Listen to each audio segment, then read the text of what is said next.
To prepare for this tournament, we ask that you cooperate with team members as they present their solution to this challenge, and please avoid any activity that might be disruptive.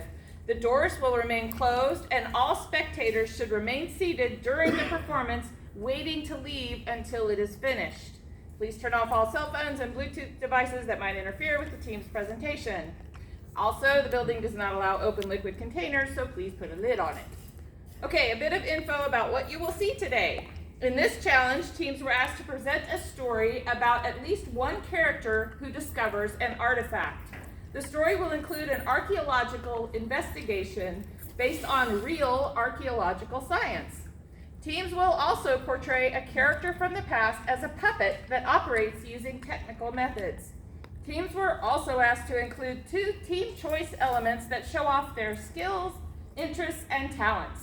Now, sit back and prepare to be amazed. I am pleased to present the Wild Cowgirls. The team manager is Julie Gossett. Audience. The team gives permission for video and recording and flash photography. No flash photography. Okay.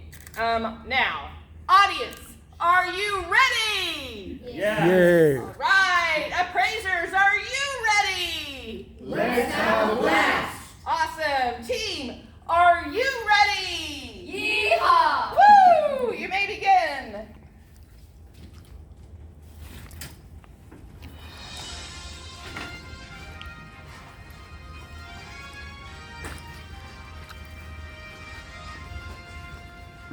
This is AU 79 News, the gold standard of reporting. I'm Gwendolyn Butler, and today's top story, this 5th grader's best friend is a dolphin. They met on his class field trip to the ocean to help him play with all the wonderful marine wildlife. It really is amazing how humans have always been so conscious of their role in protecting the ocean. This is just another example of how humans continue to demonstrate kindness and... Wait a minute, I'm receiving breaking news. It looks like the annual birthday celebration for Midas Arm, the founder of our town, may be canceled. Let's hear from Harmony, who is on the scene where scientists have shut down Midas Beach. What have you heard? We have just received shell-shocking news as scientists have discovered a mysterious object wash up on Midas Beach. Oh my goodness, what is that? I've never seen anything like that before. It's almost as large as the entire beach. The team is now working to bring it to shore. Here I am with Dr. Marina Coral, the head scientist who first discovered this object. Dr. Marina, what can you tell us? We have no idea what this object is, but throughout history, humans have always protected marine life. So our working theory is that this artifact is used to preserve ocean ecosystems. Maybe it's even used by Midas to protect the beach's environment. Well, how fish-tastic would it be if you discovered a relic of Midas's environmental work on his birthday? Thanks to technological advancements, Midas Aurum can return to his town on one day every year in order to celebrate all of the wonderful things he did for this environment and for his town as an ocean activist. He comes through this statue like a genie from a bottle. He's usually here by now. I wonder where he is.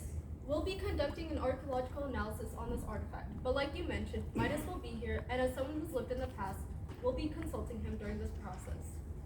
I can't let them discover what the artifact was truly used for. I must sabotage their investigation. Where did that sound come from? It sounded like Midas. Yeah. We are going to have to wave goodbye to our coverage of this shocking discovery to go back to our regularly scheduled programming. Although in-person celebrations for Midas Arm have been postponed, there's going to be a presentation of his ecological accomplishments in honor of his birthday week.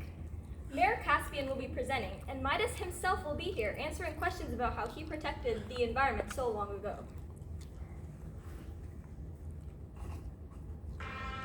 There he is.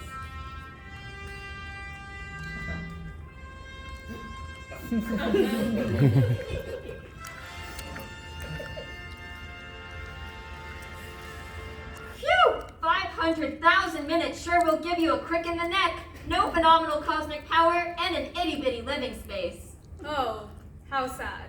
Anyway, thank you all for coming to my presentation. Back in the early 21st century, Midas Aurum was a leader in protecting ocean environments. Here you can see ancient aerial photos of his naval vessels. Can we get a closer look at those photos? Something looks fishy. Let's keep questions for the end. Of course. Throughout human history, humans have always been incredibly selfless towards one another, and no one is a better example of this than Midas.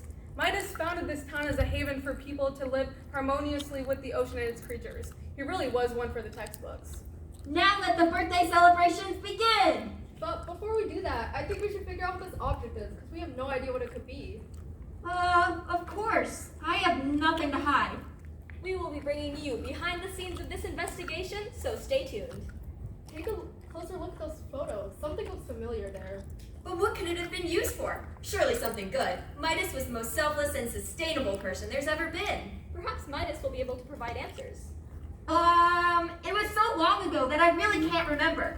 Oh, it was used to warm the ocean for the fish so they could be more comfortable. Isn't ocean warming bad for the fish?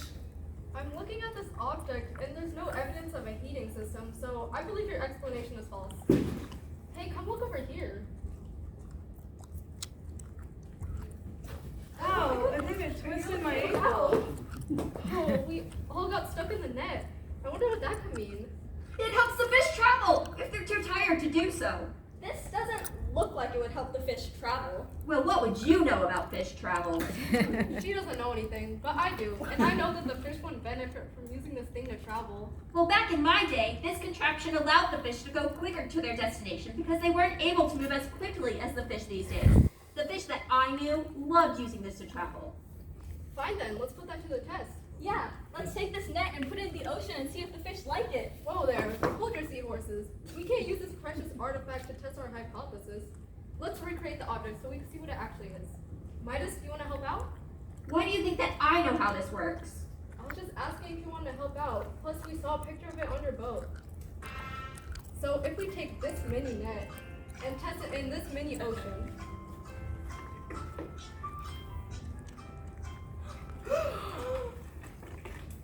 Dr. Marina, do you want to explain what this means to the public? We just did an experimental analysis. By recreating methods we think were used in the past, this experiment shows that the net didn't help the fish travel or warm the ocean. In fact, it was used to trap fish and damage ocean ecosystems. How can this be? Humans have never done anything to harm the environment. In fact, humans have always been kind and conscious of their role in protecting ocean ecosystems. This discovery calls that into question. Wait, I can explain. These are some wave-making developments. How will the founder of a town dedicated to preserving marine life explain why his boat was used to trap fish? We've been looking for a reason for why fish populations dipped so low during the 21st century. I fear this may be the reason. I barely made any money, and fishing was my only source of income. And people needed to eat, and so I fished for them. Fished or overfished? If you see here, there was a major dip in the fish population during this time period. But how did humans change and replenish the ocean? And why doesn't anyone know about it? Someone had to have erased the history of overfishing. But who?